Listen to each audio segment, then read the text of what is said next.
The Baltimore Ravens are defeated in embarrassing fashion by the Cleveland Browns in Week 15 by the final score of 13-3. We dive into a recap of the game and more coming up next here on Locked On Ravens.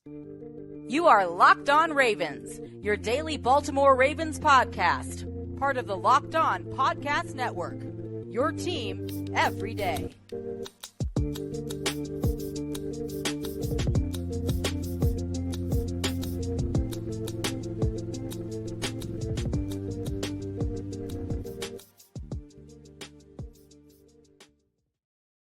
And we return here with another episode of Locked On Ravens, your daily Baltimore Ravens podcast. I am your host, Kevin Ostreicher of Ravens Wire. We're here on the Locked On Podcast Network, your team every day. And thank you so much for always tuning in and always making us your first listen of the day. I really appreciate that. We're available on all platforms, including on YouTube in video form and anywhere you get your podcasts. So Apple Podcasts, Google Podcasts, Spotify, in audio form. So thank you so much for listening or watching here today. Be sure to hit that like button and subscribe on YouTube, and be sure to also follow along with us in audio form. We are daily, so we put out content 5 days per week, Monday through Friday, win or lose for the Ravens. So analysis, updates, and more, we have you covered here. Also, today's episode of Locked On Ravens is brought to you by LinkedIn.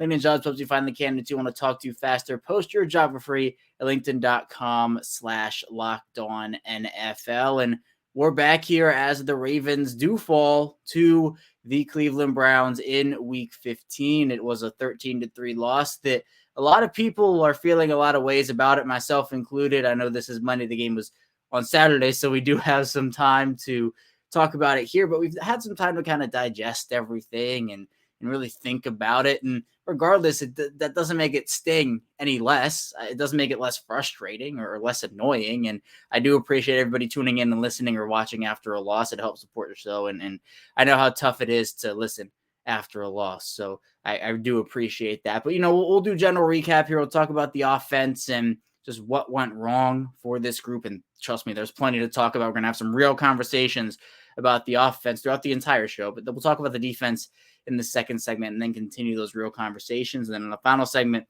we will just talk about the state of this team, what they need to do, what's upcoming for them, the state of their division, and more. So let's first start offense. And this is kind of what people are talking about right now, and rightfully so. Lamar Jackson misses this game with the knee injury, continues to rehab. So Tyler Huntley clears concussion protocol. He gets the start here. Was not a great Tyler Huntley game overall, 17-30, 138 yards, 1 interception, no touchdowns. He also had 6 carries for 15 yards. But the pass game just really wasn't working for most of the game here. Baltimore sprinkled in stuff here and sprinkled in stuff there. But the problem was there was too much sprinkling, too much sprinkling in there for Tyler Huntley. He did have the interception in the red zone, and that's another thing we'll talk about. It's just it all comes back into one for this offense, where Baltimore's red zone struggles have somehow evolved to the point where not only is it they can't score touchdowns and they only score field goals, well, now they can't score touchdowns and they can't even get field goals because now they're just turning the ball over. So they can't even get any points in the red zone at this point. They were 0 for 2 in the red zone. Both were turnovers. So they can't get anything going. And we talk about it. We've talked about it for weeks and months, and they just cannot find a way to score touchdowns there. And that in itself is frustrating because you're leaving points on the board. So not only are you leaving, 4 points on the board per possession in terms of 7 compared to 3, but now you're leaving 7 points on the board out of all 7 that you could leave. So they left 14 points in the red zone in a 10-point loss. You convert both those times, you win, or even you tie the game if you get 1 touchdown and 1 field goal. So it's really unfortunate what they're going through there. But the main story here is the run game and just what the Ravens did. Now, the good part of this is the Ravens' run game was great. They were phenomenal in this game. J.K. Dobbins, 13 carries, 125 yards. He averaged 9.6 yards per carry. You have Gus Edwards, 755, 7.9 yards per carry. The team as a whole rushed for 198 yards on 28 carries. That's 7.1 yards per attempt. But Dobbins and Edwards were the stars, most definitely. Now, the bad part of this is the fact that the Ravens stopped running the ball in the late third/early fourth quarter. Dobbins got his last carry with 42 seconds left. In the third quarter, it was a 37-yard run where healthy J.K. Dobbins probably breaks that and houses it. But he did say that as he gets healthier, he'll get that speed back. And he took accountability for the game, which, he said, stick with us, as he gets healthier, et cetera, et cetera. So that was big for him, even though he was a big part of the reason why Baltimore's really in the game to begin with. And then Gus Edwards got his last carry with 14 minutes and 54 seconds to go in the fourth quarter. So right as the quarter started. And then you never saw him again. You never saw him again in a game where they averaged 7.1 yards per carry. And look, I understand the whole thing that you can't just run the ball every play and win. You can't throw the ball every play when there has to be a balance. But I understand the whole throwing the ball because you're down mentality. Like, that happens and that's a thing.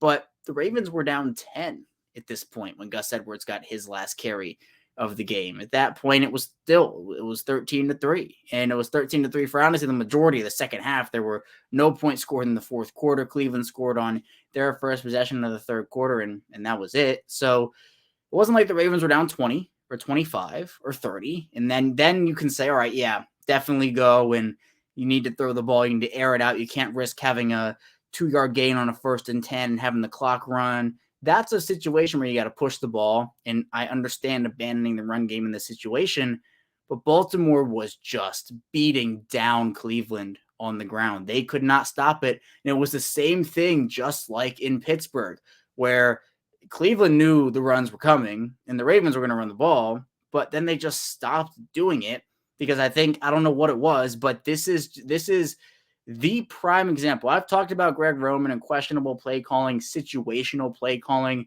for well over a year now, if not more. This was, I think, the best example in one of them. And I hate to say that it is, but this is exactly what I am talking about, where, again, you're down 10 points. You're able to sprinkle in the run game and the pass game. You don't have to call 3 straight pass plays on every other possession in the fourth quarter. You don't have to do it. You can run the ball. You can pick up chunk yards. That's what they were doing for the entire game. And then they just abandoned it for the passing game, which only averaged a net yards per attempt average of 3.8 yards per pass. It was 3.8 yards per pass compared to 7.1 yards per carry. Dobbins with his 9 points. Dobbins averaged nearly 10 yards a carry in this game. And Greg Roman decides to go away from him. The Ravens offense decides to go away from him. This was a game, not a good Greg Roman game whatsoever. It has long been time. This is not my first or even second or third or whatever time saying this. It has long been time, I feel like, for the Ravens and Greg Roman to part ways. I think they've long outgrown each other. The partnership has grown pretty stale. The play clock was another huge issue in this one, where the Ravens, again, we kind of saw they were a bit better in this area, right? They were a bit better over the last couple of weeks when John Harbaugh clearly called it out after the first half a couple weeks ago, and they were better. But the Ravens had multiple times where, again, the play clock, what have I said? 5, 4, 3, 2, 1, 0. And they had a delay game penalty in one of the worst. It was probably one of the worst delay game penalties I've seen this team commit because it came after a timeout. The Ravens had an opportunity to talk it over. Hey, what are we seeing? What do we want to do here? What's the next move? And then they go in the huddle and the play clock expires. Like that, it's unacceptable. It's inexcusable. The Ravens need a spark on offense. Lamar Jackson will be a spark just because he is Lamar Jackson. But for the Ravens, and we'll talk about this more in the third segment, we'll get into Greg Roman, we'll get into Lamar Jackson more, so be sure to stay tuned for that third segment. This was a team that they had an opportunity to win the game on the ground. They could have done it. They could have done exactly what they did in Pittsburgh. Obviously a little different because the game, Justin Tucker misses the 2 field goals, has the miss, and then has the 1 blocked. But it's frustrating to look back and think what could have been if the Ravens just decided to run the ball a little bit more. If they decided to put the ball in the hands of their 2 most dynamic playmakers in that game, who were J.K. Dobbins and Gus Edwards. You have the interception by Tyler Huntley, Demarcus Robinson with the fumble, and he has run far too loose with the football over these past couple of weeks. Ball security, he's kind of slinging that thing around, and it was a good play by the Browns defender on the play. Actually fumbled. He did have 2 hands on it there, but he fumbled earlier in the game, so he had 2 fumbles and he lost 1. But regardless, this was a game where the Ravens, I feel like, gave themselves a shot. and then they took it away from themselves on the offensive side of the ball by not running the football late.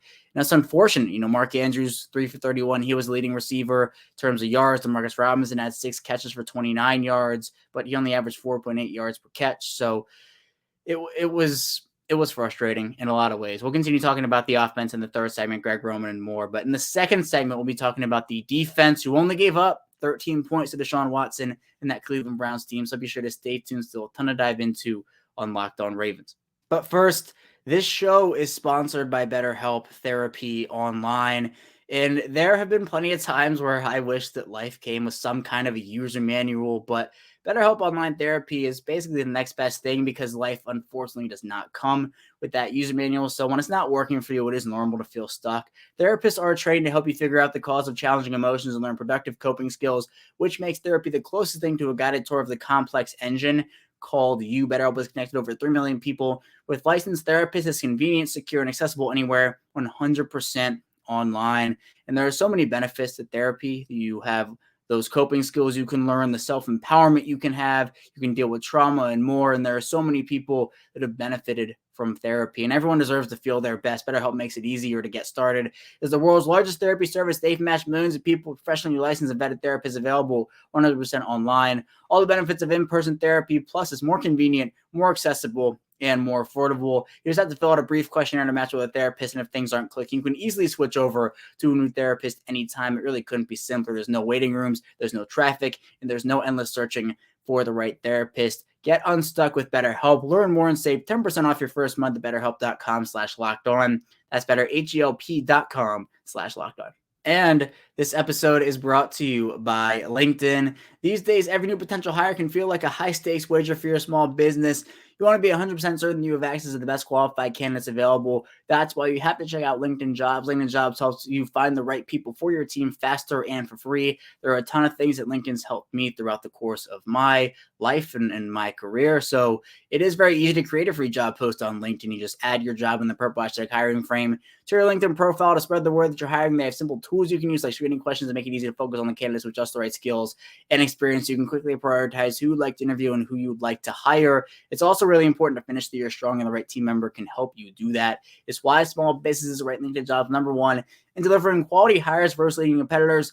LinkedIn Jobs helps you find the qualified candidates you want to talk to faster. Post your job for free at LinkedIn.com/LockedOnNFL. That's LinkedIn.com/LockedOnNFL to post your job for free. Terms and conditions apply.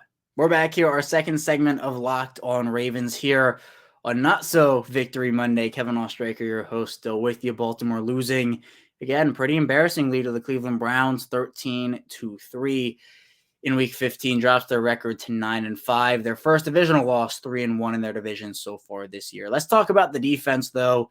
It's a defense that allowed just 13 points. Baltimore's defense has been on a tear since the bye week, and obviously since Roquan Smith came to town as well. But, I mean, Baltimore just has a lot of different things that they can improve. Now, the defensive side of the ball, like, I'm not placing the blame there. Like, this game was lost by the offense. And just to give perspective on what the defense has done since the bye week, the Ravens defense has given up an average of 13.4 points per game in their last 5 games since coming off of the bye. Baltimore's offense has averaged just 13.8 points per game in that same span. So Baltimore's offense is barely outscoring the Ravens defense in terms of what they're getting/giving up. And with the talent Baltimore has on offense, at least you would hope when Lamar Jackson comes back. I mean, with Tyler Huntley, it's understandable that the scoring percentage is going to be lower, but your defense is giving you opportunities to win these games, or at least you can even win by one, like, huge score. Like, you can win by 7, you can win by 14, but Baltimore just continues to not be able to score. But that's more offense. We'll talk about the offense more in the third segment. For defense, the Ravens, they did have the ball moved on them a little bit, but again, it wasn't anything super crazy. I mean, Deshaun Watson only had 161 passing yards in this game, did have the touchdown. The Ravens had 3 sacks on him, so you had guys contributing there. Nick Chubb had 21 carries for 99 yards, so that's 4.7 yards per carry to one of the best running backs in the league. You'll take that. Browns only averaged 4.3 yards per carry as a team, so not the suffocating performances we've seen in the weeks past here, but that's still a decently solid number. Amari Cooper and Donovan Peoples-Jones, David Njoku, even Dalen Baldwin had some big 10 plus yard completions. Amari Cooper had that 28-yard one, and Donovan Peoples-Jones with the 14-yard one, and Njoku made some nice catches as well. But again, it wasn't like the defense did anything terribly. I mean, they allowed the Browns to go just 5 of 15 on third down, so 33% there. They converted on 1/3. Fourth down, they did get both their fourth downs, so that's something maybe you'd like to see, but I don't know. I don't have a lot to complain about when it comes to the defense. There were a couple of plays where they could have definitely stopped or minimized damage, I would say. I mean, definitely on that touchdown.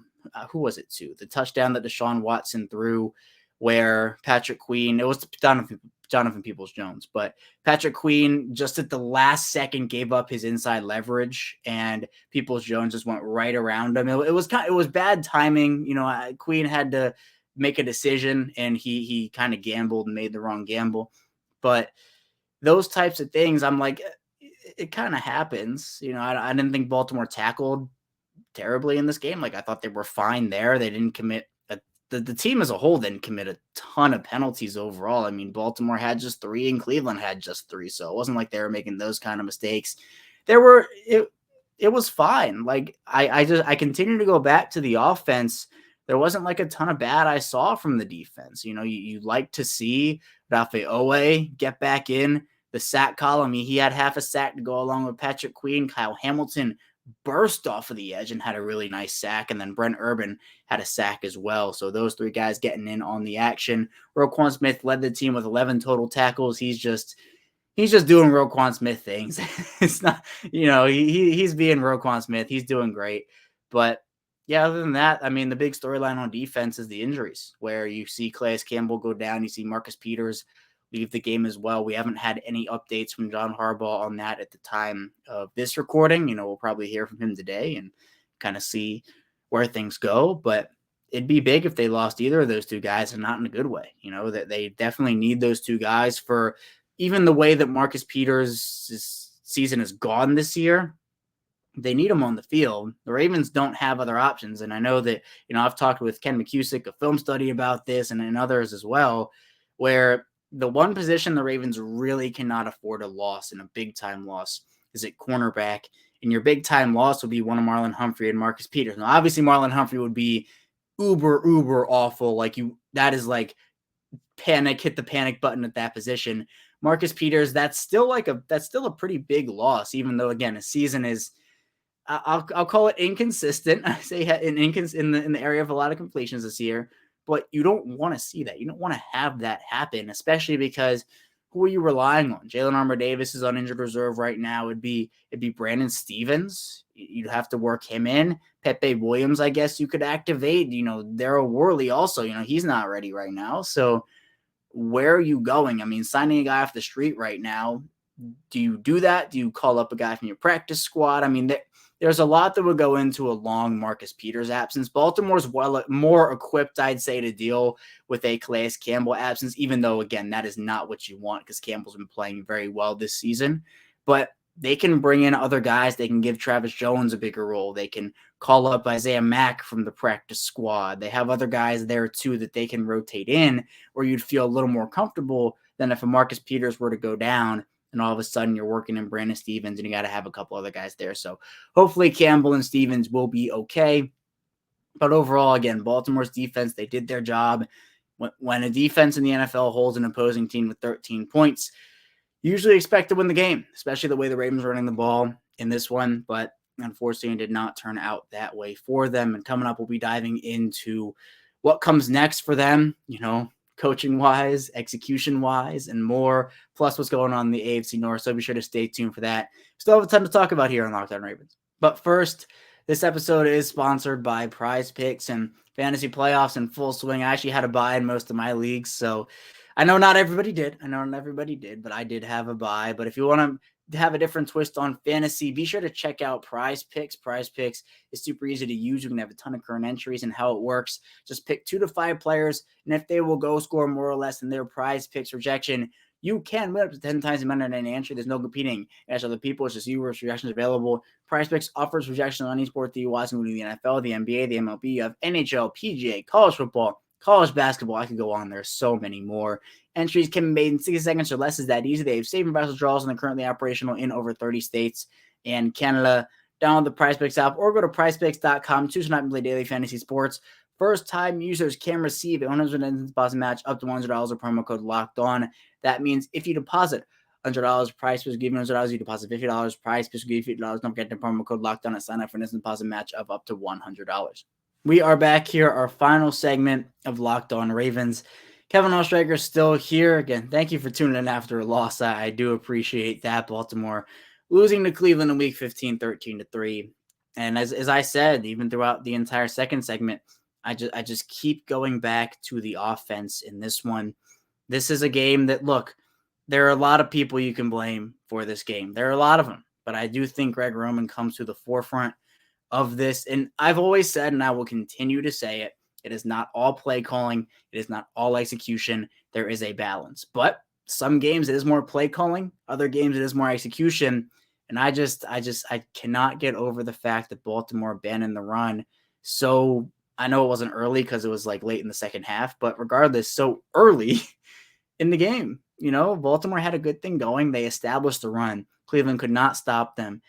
I think the Ravens could have put themselves in a lot better situations. It's not the principle of throwing 30 times. Like throwing the ball 30 times isn't a lot in the grand scheme of things when you're seeing teams throw the ball 40 times and 50 times.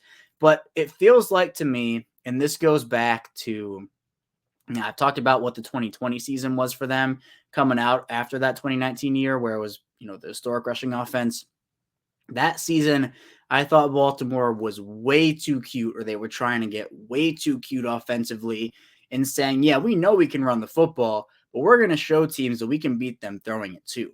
And they never found an identity. They never found a rhythm. That first half of 2020 was very up and down offensively for them after two pretty dominant weeks in week 1 and week 2. I mean, they blew out Cleveland, they blew out Houston, but then it was very up and down for them for a lot of that year up until maybe the final month when I think they just said, we're going to run the ball 40 times a game. They got over 200 yards, maybe all four. I can't remember exactly, but they were over 200 yards multiple times in that month. I feel like Baltimore, again, is just, this game was one of those games where I think they were trying to get too cute with it for some reason, or maybe there was just the scared factor where they were down and Greg Roman just says, what are we going to do? We're down. We have to throw the football. We have to get chunk yards and chunk plays. But the thing was, Baltimore was picking up chunk yards and chunk plays on the ground. So it's those things that cost you football games. It most certainly cost Baltimore.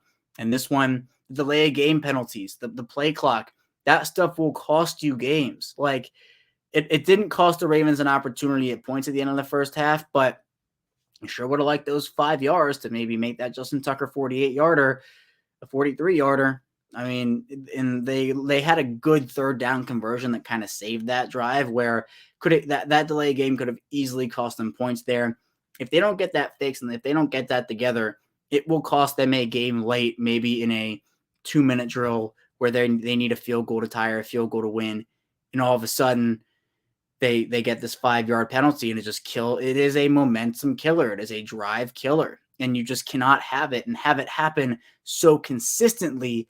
It is frustrating for so many people, and it's frustrating to watch, to know that continuously happens. And after all the questions that have been asked and the John Harbaugh answers and Greg Roman answers, we still see it. And that was my thing when they were a little better at it over the past couple of weeks before this game. I said, that's great, but can they do it? Can they keep that up? Because it can't just be, oh yeah, we're going to fix it for a couple weeks and then it's all going to go back and we're just going to revert back to what it was. You can't do that. And that's exactly what happened in this game. It's inexcusable. So again, I've said, this is nothing new for me if you've been listening to this show, but if you're new, I'll say it again, just so you know my stance on the whole situation.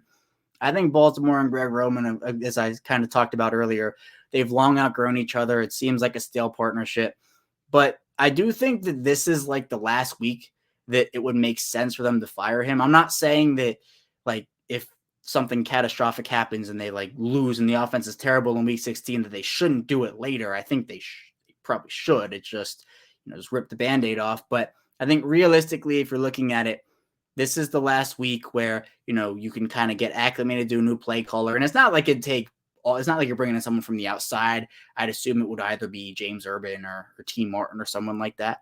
But after week 16, so after this upcoming game against the Falcons, you have 2 weeks left before the playoffs. I assume Baltimore's making the playoffs. I'm not going to count the chickens too early. They have to get the job done. But I don't know. I do think that they should probably move on. I don't know if they will. I think today will be very telling in that, we'll hear from John Harbaugh. His press conference is going to be in the afternoon, as it always is on Monday. So we will see what he has to say about everything. But I don't know if they don't make a move here this week. I don't have confidence they will make a move later in the season. They fired Cam Cameron when they were 9-4 back in that 2012 season, where they are now 9-5. And, you're already a week later than that date, and you got to get everybody situated, make sure that everybody's on the same page offensively there. So I don't know. Again, I think Greg Roman, he's a fine offensive coordinator. I just don't think the partnership is right for the Ravens anymore. I don't think it's right for even him anymore. I just think both sides need to move on, and that will be that. I would be pretty shocked if something doesn't happen in the offseason, especially if Baltimore is a first round out or a second round out this year in the playoffs. If they win the Super Bowl, he's probably going to stay, right? Everybody would be fine. I think people would trade a Super Bowl for Greg Roman. Now, not at the cost of Lamar Jackson. That's a different story. But I still think that there is something to be said about the way this offense has played over the course of these last 5 weeks coming out of the bye. When we were talking about, this is such an easy schedule coming out of the bye, strength of schedule and the teams and the defenses they're playing, and Baltimore just hasn't capitalized.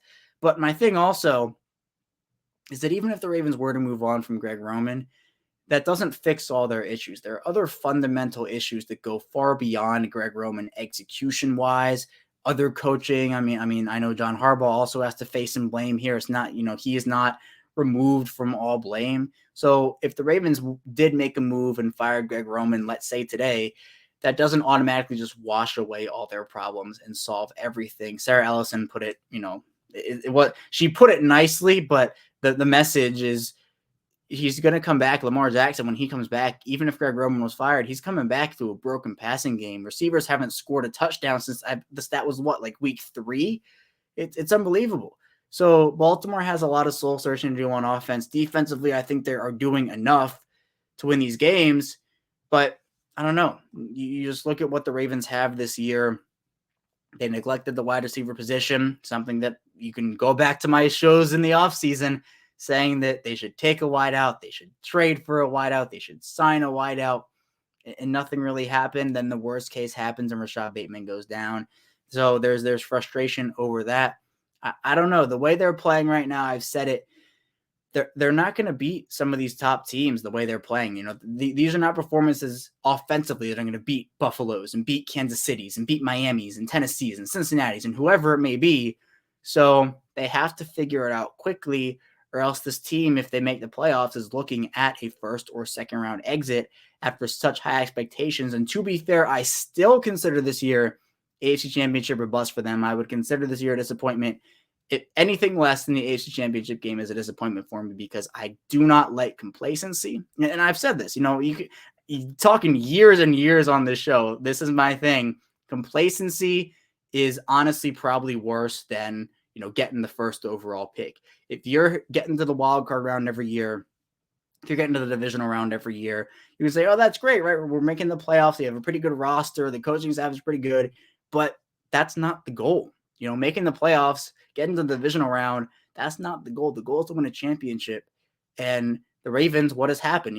They've had growth for most of their seasons, where 2019, obviously they lose in the divisional round, but before that in 2018, they made the wild card round. Then you have 2020 where they actually won the playoff game, right? And then they lose in the divisional round. 2021, I washed that out because of the injuries. I understand that, but you just cannot have this complacency factor right now, where this team, there is so much riding on this season. And I don't know, injuries have certainly played a part, but yeah, play calling, you have execution. It's just, this loss kind of encapsulates it all, where you did see poor play calling, poor execution, missed field goals, turnovers, play clock issues, et cetera.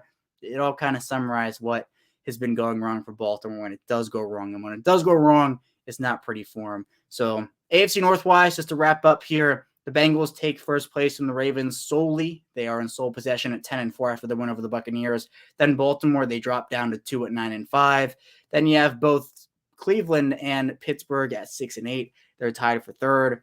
So again, I still think the division does come down to week 18 into Cincinnati, but this Falcons game here suddenly has more meaning. And throughout the week, we'll talk about that. We'll continue recapping this game. We'll talk more about the offense and also the defense. We're not gonna forget about those guys. But again, very frustrating loss for Baltimore in week 15 to Cleveland, and hopefully they can just wash this one away, get back to business, and come out and beat the Falcons. And I think they need a dominant win. They need that dominant win against the Falcons. So we'll see what they end up doing. But that's all I have for you here today on Locked On Ravens. Thank you so much for tuning in, and be sure to like this video on YouTube and subscribe to the channel. In video form, be sure to follow along with us in audio form as well. When we get back here tomorrow, we're diving into more Ravens content, so be sure to stay tuned for that, and I will see you right back here tomorrow.